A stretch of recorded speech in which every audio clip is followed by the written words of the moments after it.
అంటే ఒక అనలిస్ట్గా గమనించింది ఏంటంటే ఒక 3-4 months బ్యాక్ 2-3 సార్లు ముఖ్యమంత్రి గారు చెప్తుంటే నేనే ఉంటా 10 సంవత్సరాలు నేనే ఉంటా అంటుంటే నేను అనుకున్నా అంటే వాళ్ళ టీం కూడా ఎందుకు చెప్పట్లేదు ముఖ్యమంత్రి గారికి అలా అనకూడదు అంటే ఇప్పుడు తెలంగాణలో ఏదైనా సహిస్తారు కానీ అదొక మైండ్ గేమే కదా. అంటే కాదు అంటే నేనే ఉంటా అనకూడదు అంటే ఎలా అనాలంటే మరి ఆయన కరెక్ట్ చేసుకున్నాడు దాన్ని మీరు చూస్తే గమనిస్తే 3 months బ్యాక్ నేనే ఉంటా 10 years నేనే ఉంటా అన్నారు.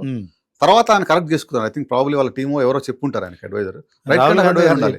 అంటే ఏమనాలంటే యాక్చువల్గా నేను ఇందాక చెప్పినట్టు నేను ప్రజలకి ఏం కావాలో చేస్తున్నాను, తెలంగాణలో ప్రజలకి ఏం కావాలో నాకు తెలుసు, నేను ప్రజల కోసమే ఇక్కడ ఉన్నాను, నేను ప్రజల మనిషిని, నేను చేస్తున్న పని నచ్చితే ప్రజలు మళ్ళీ నాకే అవకాశం ఇస్తారు, నన్నే ఆశీర్వదిస్తారు, మమ్మల్ని ఆశీర్వదించి మీకు పని చేసే అవకాశం మాకు ఇవ్వాలని కోరుకుంటున్నాను. కాంగ్రెస్ పార్టీ 10 సంవత్సరాలు కాదు ఇంకా 15 సంవత్సరాలు మీతో పనిచేయడానికే ఉన్నాను అని చెప్తే ప్రజలు దాన్ని డిఫరెంట్ ఉంటుంది, బాగుంటది, అప్పీల్ చేసినట్టు.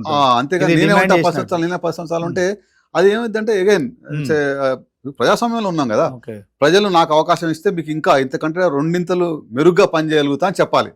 అలా చెప్పాల్సింది పోయి నేనే ఉంటానంటే అగైన్ సో నియంతృత్వ పోకూడదు అనేది అస్సలు తెలంగాణలో అస్సలు సహించరు, అహంకారాన్ని నియంతృత్వాన్ని అసలు సహించరు. కరెక్టెడ్ ఆయన గమనిస్తే 3-4 months బ్యాక్ ఆయన చాలా వేదికల్లో చెప్పాడు. కానీ నేను అనుకున్నా పర్సనల్గా అనుకున్నా అదే I think something going wrong అనుకుంటే దాన్ని ఇమీడియట్ కరెక్ట్ చేసుకున్నారు.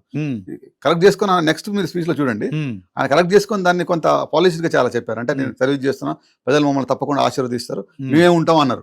నేనే ఉంటాను దగ్గర నుంచి మేమే ఉంటాం అన్న దగ్గరికి వచ్చింది. ఇట్స్ గుడ్ అంటే ఆయన కరెక్ట్ చేసుకున్నారు. ఒకటండి అల్టిమేట్